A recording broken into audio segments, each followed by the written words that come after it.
गोविंद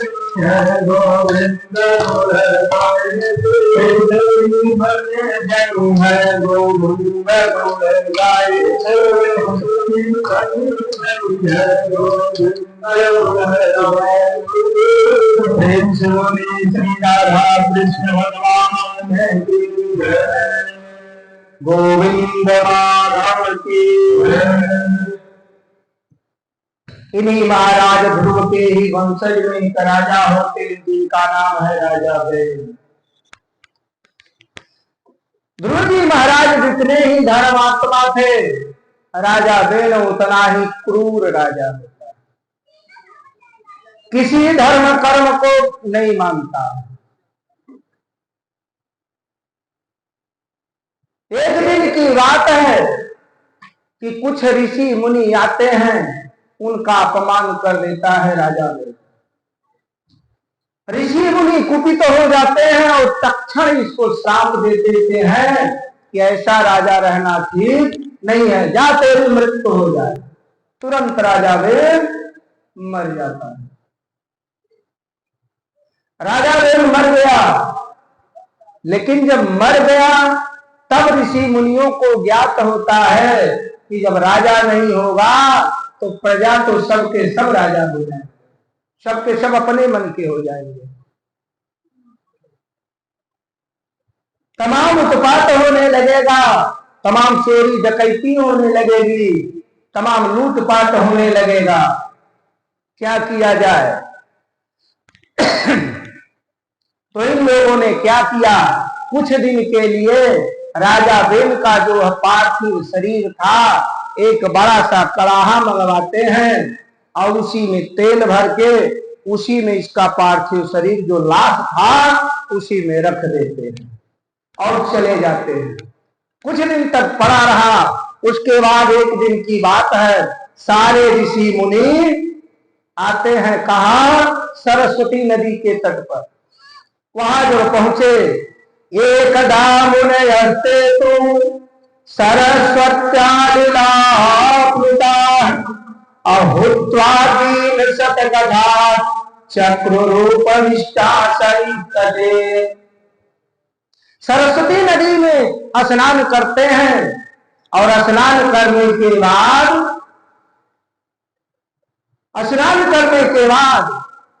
राजा Ben के उस पार्थिव शरीर को बाहर निकलवाते हैं। बाहर जब निकालने के बाद राजा बेन के जंघा का मंथन होने लगा। भाई, राजघराने का ही कोई रहेगा तभी राजा बनेगा, तो इसके पास कोई संतान है नहीं, तो संतान की उत्पत्ति कैसे होगी? इसी के शरीर से होगा। तो जंघा मथने लगे, और जब जंघा मथने लगे तो मथने के बाद उसमें से क्या निकलता है कि काक कृष्णोति हरस्वांगो अहरस्व बाहुर महाहन अहरस्व पानि नम्र नासाग्रो रक्ताक्षस्ता मृदुध्वजः। काक कृष्णो, जितना गोरा कौवा होता है, बोलिए, कौवा गोरा होला ना, जितना काला कौवा होता है वैसे ही काला कटु कलूटा एक बावना पुरुष पैदा हुआ। काला कलूटा एक बावना पुरुष पैदा होता है। जब वह पैदा हुआ तो ऋषियों ने कहा निषिद्ध। निषिद्ध का मतलब होता है बैठ जा। निषिद्ध का मतलब होता है बैठ जा। लेकिन इसी निषिद्ध शब्द से ही और उसी बौने पुरुष से ही निषादों के वंश की उत्पत्ति प्रारंभ हो जाती है। निषादों की उत्पत्ति हो जाती है, वही निषाद कहलाए।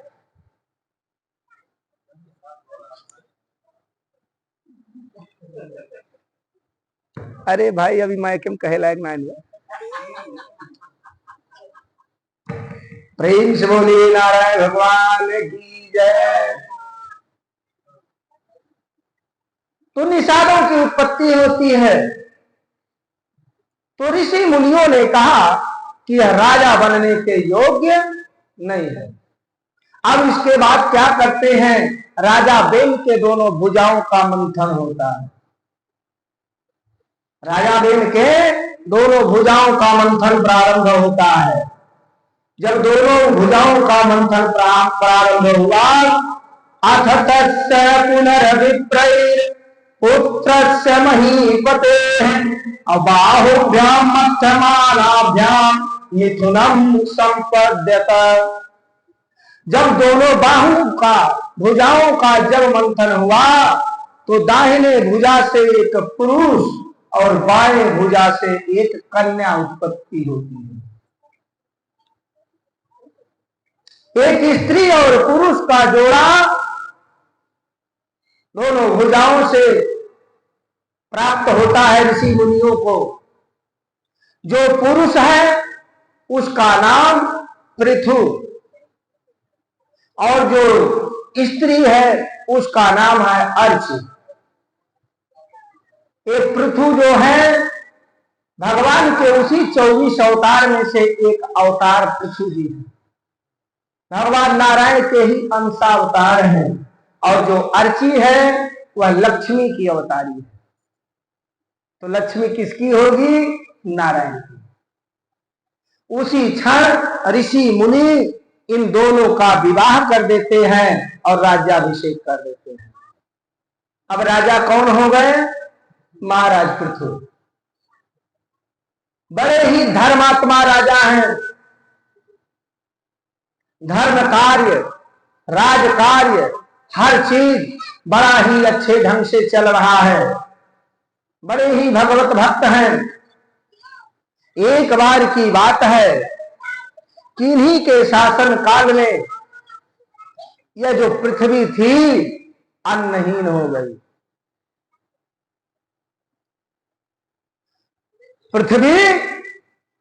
पृथ्वी ही अन्नहीन हो गई। मतलब जितने भी उपभोग की सामग्री होती है, चाहे वो अन्न हो, चाहे वो फल हो, चाहे वो औषधि हो, सब कुछ विलुप्त हो गया इन्हीं के शासन काल में। पहले बार जब अन्न नहीं उगा, गेहूं धान की जो बुआई किया गया, जब वह बीज नहीं अंकुरित हुआ तो किसी तरह से दोबारा फिर व्यवस्था करके महाराज पृथु बुआई करवाते हैं, फिर भी वह उगता नहीं है। अब बीज भी नहीं रह गया, कोई वस्तु नहीं रह गया, त्राहि त्राहि होने लगा चारों दिशाओं में। महाराज पृथु कुपित हो गए। किसके ऊपर, पृथ्वी के ऊपर, कि मेरे शासन काल में पृथ्वी की इतनी हिम्मत हो गई कि सब कुछ अपने में समेट ली। रथ पर सवार हुए और पृथ्वी को लक्ष्य बनाते हैं कि अब मैं पृथ्वी को रहने नहीं दूंगा। और पृथ्वी क्या करती है, गाय का वेश बनाती है और गाय का वेश बना करके लगी भागने। तीनों लोक में पहुंचती है, इसको कहीं भी शरण नहीं मिलता है। जब कहीं शरण नहीं मिला पृथ्वी को, तो पृथ्वी पुनः भाग के आती है महाराज पृथु के ही चरणों में गिरकर अपने जान का भीख मांगने लगती है, क्षमा याचना करने लगती है कि राजन, हे महाराज क्षमा कर दीजिए। महाराज पृथु कहते हैं मैं तुमको कैसे क्षमा करूं, पूरा पृथ्वी अन्नहीन हो गया है, फलहीन हो गया है, औषधिहीन हो गया है, कहां से आएगा। पृथ्वी कहती है महाराज इसकी चिंता आप मत कीजिए, उपाय जैसा मैं बताता हूं उसी तरह से कीजिए, पुनः सारी सामग्री पुनः उपलब्ध हो जाएगी। पृथु जी महाराज कहते हैं बताओ क्या करना होगा। तो उन्होंने कहा कि पृथ्वी के राजा आप हो, स्वर्ग के राजा इंद्र हैं, ऋषि मुनियों में सबसे अग्रगण बृहस्पति जी हैं, दैत्यों में प्रहलाद जी हैं। मतलब जिसको जिस चीज की आवश्यकता है, सब लोग अपने कुल खानदान में जो सबसे वरिष्ठ हो उनको बछड़ा बनाइए, उनको बछड़ा बनाइए और बहुत बड़ा बड़ा पात्र इकट्ठा कीजिए और हमसे दूध के रूप में वो सारी वस्तु का दोहन कीजिए। महाराज पृथु के वंशज में सर्वश्रेष्ठ कौन थे? स्वयंभू मनु। स्वयंभू मनु को पृथु जी महाराज बछड़ा बनाते हैं और जितनी भी खाद्य वस्तु की आवश्यकता थी चराचर जगत में, वो सारे अन्नों का दोहन करते हैं महाराज पृथु। किस पात्र में? पृथ्वी रूपी पात्र में दोहन करते हैं। देवताओं को किस चीज की आवश्यकता है? देवताओं को अमृत की आवश्यकता है। तो देवता क्या करते हैं? देवताओं में अग्रगण कौन है? इंद्र। इंद्र को बछड़ा बना करके अमृत रूपी दूध का दोहन करते हैं। ऋषि मुनि को किस चीज की आवश्यकता है? वाणी का, वेद का, मंत्र की आवश्यकता है। तो ऋषि मुनि बृहस्पति जी को बछड़ा बनाते हैं और वेद रूपी दूध का दोहन करते हैं। इसके बाद जो असुर थे, असुरों को किस चीज की आवश्यकता है? मदिरा की आवश्यकता है। असुरों में सबसे महान कौन है? प्रहलाद जी महाराज। प्रहलाद जी को बछड़ा बना करके मदिरा रूपी दूध का दोहन किया जाता है। इसके बाद पुनः चराचर जगत में जितने भी वस्तुओं की आवश्यकता थी सारी वस्तु पुनः उपलब्ध हो जाती है। पुनः सृष्टि चलने लगा, अब किसी को कोई दिक्कत नहीं है। इसके बाद महाराज पृथु 100 अश्वमेध यज्ञ का आयोजन करते हैं। कितने यज्ञ का? 100। शतक्रतु बनना चाहते हैं और जो 100 अश्वमेध यज्ञ कर लेता है वही इंद्र पद को प्राप्त होता है। जो 100 अश्वमेध यज्ञ पूरा कर लेगा वही इंद्र पद को प्राप्त करता है। एक यज्ञ समाप्त हुआ, 2 यज्ञ, 3 यज्ञ, 5 यज्ञ, इसी तरह से 99 यज्ञ संपन्न हो गए महाराज पृथु के। 100वां यज्ञ चल रहा था। इंद्र को हड़बड़ाहट हुआ, इंद्र को हड़बड़ाहट हुआ, अब तो मेरी कुर्सी गई। उनको अपने कुर्सी की चिंता है। उस यज्ञ में कुछ अवरोध पैदा करना चाहते हैं। महाराज पृथु जान जाते हैं, डांटते हैं पृथु जी महाराज, अरे देवराज इंद्र, हम इंद्र पद प्राप्त करने के लिए यज्ञ नहीं कर रहे हैं। हमको केवल भगवत प्राप्ति की आवश्यकता है, हमें किसी पद की आवश्यकता नहीं है। भगा देते हैं देवराज इंद्र को। देवराज इंद्र लज्जित होकर के वापस आते हैं। उसी क्षण इनका 100 अश्वमेध यज्ञ पूर्ण होता है। जब 100 अश्वमेध यज्ञ पूर्ण हो गया, भगवान नारायण प्रकट हो गए उसी यज्ञशाला में। भगवान नारायण प्रकट हो जाते हैं, कहते हैं बताओ राजन तुमको क्या चाहिए, तुमको क्या चाहिए? महाराज पृथु वरदान क्या मांगते हैं, बड़ा ही अजीब वरदान मांगते हैं। ऐसा वरदान मांगने वाला कोई नहीं हुआ। दो ही लोग बड़ा ही अजीबो गरीब वरदान मांगे हैं। पहला पृथु क्या मांगते हैं, कहते हैं महाराज हे प्रभु, यदि आप मुझ पर प्रसन्न हैं तो हमको 10,000 कान दे दीजिए। क्या दे दीजिए? 10,000 कान दे दीजिए हमको। भगवान चकित हो गए, कहते हैं अरे पृथु, क्या करोगे 10,000 कान लेकर के? क्या करोगे 10,000 कान लेकर?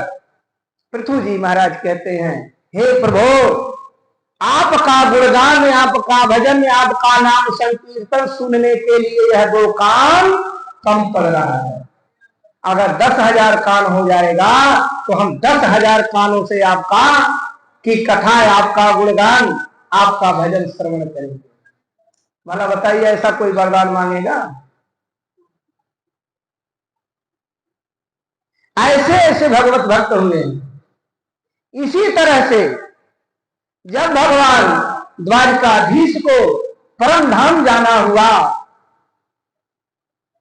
तो उसके पहले भगवान द्वारिकाधीश अपनी फूआ कुंती के पास जाते हैं।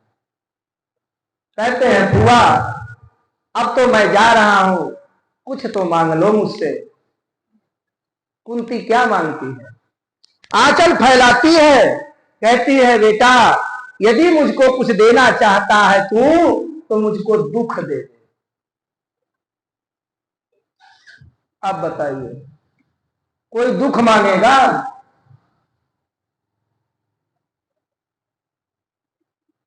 भगवान द्वारिकाधीश चकित रह जाते हैं, कहते हैं अरे फुआ, ये तू क्या मांग रही है? पूरा जीवन कष्ट में व्यतीत हुआ और आज जब सुख करने का समय आ गया तो तुम दुख मांग रही हो। तो फुआ क्या कहती है? कहती है बेटा, जब तक हम लोग दुखी थे, हम लोगों के पास जब तक कुछ नहीं था, तब तक हम लोग हाय कृष्ण, हाय कृष्ण, हाय द्वारिकाधीश मेरी मदद करो, बार बार तुम्हारा हम नाम लेते थे। लेकिन जब से यह राज्य मिल गया, ये महल मिल गया, तुम्हारा नाम ही भूल गया। तो दुख में सुमिरन सब करे और सुख में करे कोई, और जो सुख में सुमिरन करे दुख काहे को हो। इसी तरह से बाणासुर हुआ। बाणासुर के पास जन्मजात 4 भुजा है। बाणासुर भगवान शंकर जी का अनन्य भक्त है।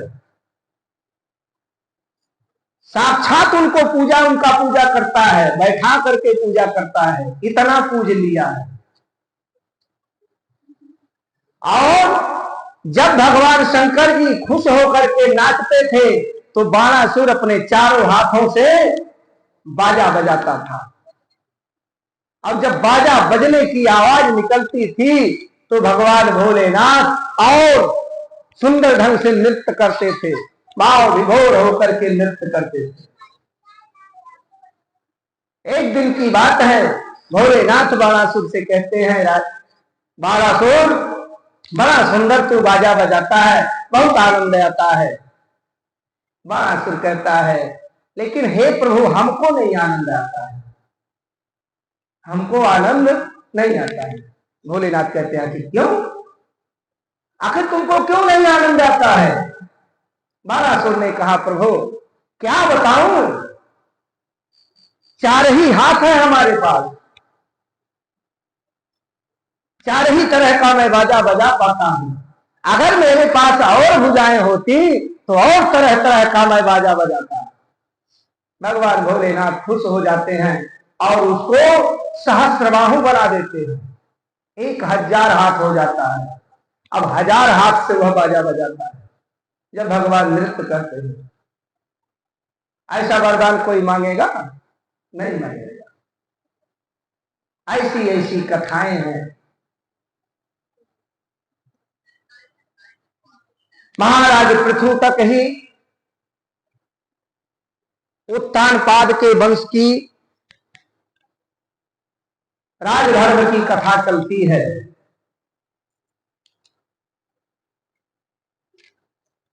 इसके बाद हमने बताया था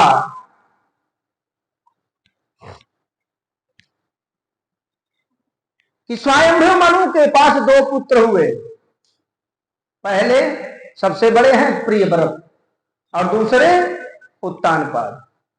तो प्रियव्रत सर्वप्रथम राजधर्म लेना अस्वीकार कर देते हैं, चले जाते हैं तपस्या करने के लिए। इस नाते से उत्तानपाद को राजा बनाया जाता है। जब वह तपस्या करके वापस आते हैं, अब इसके बाद से जो कथा आती है वह प्रियव्रत की कथा आती है। इसके बाद प्रियव्रत राजा होते हैं। राजा प्रियव्रत होते हैं।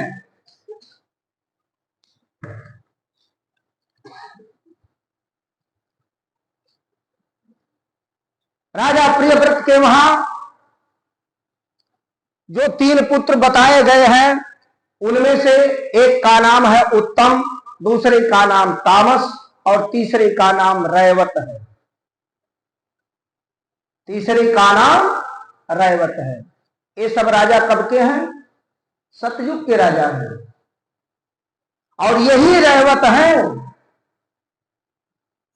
इन्हीं रैवत नरेश की पुत्री है रेवती, जिसका विवाह होगा बलदाऊ जी के साथ।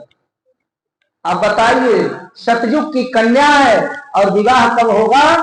द्वापर में। एक कथा जब आएगी तब हम बताएंगे। और तीनों ही बड़े महारथी पुत्र होते हैं। ये सब के सब हर मनमंत्र के मतलब मनु बनते हैं। इतने पराक्रमी होते हैं। महाराज प्रियव्रत, एक दिन की बात है कि हिमालय की चोटी पर बैठे हुए थे। हिमालय की चोटी पर बैठे हुए थे तो वहां से देख क्या रहे हैं कि पृथ्वी के आधे भूभाग पर, पृथ्वी के आधे भूभाग पर उजाला है और आधे भाग में अंधेरा है। जैसे इस समय यदि आप लोग फोन करिए तो अमेरिका में सूर्योदय हो गया होगा, वहां दिन होगा। तो यह दृश्य जब देखे महाराज प्रियव्रत, तो उन्होंने सोचा कि हम पूरे भूमंडल को एक साथ प्रकाशमान कर दें, सारे भूभाग को, पूरे भूमंडल को एक साथ प्रकाशवान करने की प्रतिज्ञा कर लेते हैं। और उस समय एक ऐसा तेज रथ लिए, इतना प्रकाश था उस रथ में कि वही रथ लेकर के पूरे भूमंडल की परिक्रमा करने लगे। पृथ्वी एक थी, एक ही पृथ्वी थी, पूरे पृथ्वी की परिक्रमा करने लगे, सारे संसार को एक साथ प्रकाशवान करने लगे। और जब वो रथ का पहिया चलने लगा उसी गति से, तो उसका सहन यह पृथ्वी नहीं कर पाती है। पृथ्वी वही रथ के पहिया के चलने से पृथ्वी 7 भागों में बंट जाती है और वहीं से सप्तद्वीप का निर्माण होता है। सप्तद्वीप का निर्माण हो जाता है।